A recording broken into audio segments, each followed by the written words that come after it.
নমস্কাৰ বন্ধুবান্ধৱীসকল, সকলোকে জ্ঞান একাডেমি চেনেলটোলৈ আপোনালোকক স্বাগতম কৰিছোঁ। আশা কৰোঁ সকলোৱে ভালে আছে। বন্ধুবান্ধৱীসকল, আপোনালোকক ছাৰৰ এটা আপডেট আছে, সেই আপডেটটো আপোনালোকক সুন্দৰভাৱে বুজাই দিব বিচাৰিছোঁ। কি আপডেট দিছে সেই সম্পৰ্কে জনাই দিম। ঠিক আছে বন্ধুবান্ধৱীসকল, গতিকে আহক আপোনালোকে চাই লওক।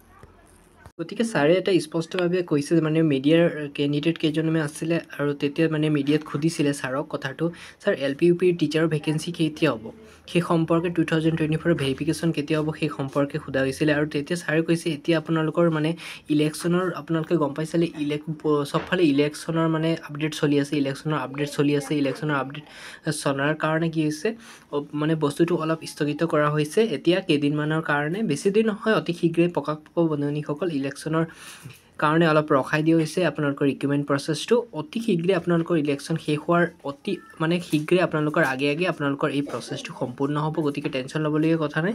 আৰু আপোনালোকক যিকোনো আপডেট আহিলে মই এই চেনেলটোৰ জৰিয়তে জনাই দিম। গতিকে ছাবস্ক্ৰাইব কৰি ৰাখিব, আপডেটবোৰ পাই থাকিব।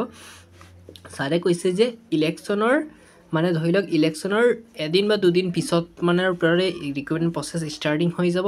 ইলেকশ্যনৰ কাৰণে অলপ বস্তুটো প্ৰচেছটো স্থগিত হৈ আছে আৰু আপডেট আহিলে আপোনালোকক জনাই দিম বন্ধুবান্ধৱীসকল। গতিকে মিডিয়াৰ ফালৰ পৰা আমি এইটো আপডেট পাইছোঁ, আমাৰ গ্ৰুপত আপডেটটো আহিছিলে, বন্ধুবান্ধৱীসকলক জনাই দিলোঁ। নতুনকৈ আপডেট আহিলে আপোনালোকক মই আকৌ পুনৰ ভিডিঅ' বনাই আপোনালোকক জনাই দিম। গতিকে অলপ কেইদিন ধৈৰ্য ধৰিব লাগিব ইলেকশ্যনৰ কেইদিন। ঠিক আছে বন্ধুবান্ধৱীসকল, আপোনাৰ টেনশ্যন নল'ব, আপোনাৰ অতি শীঘ্ৰে ভেৰিফিকেশ্যন ষ্টাৰ্টিং হ'ব। ধন্যবাদ।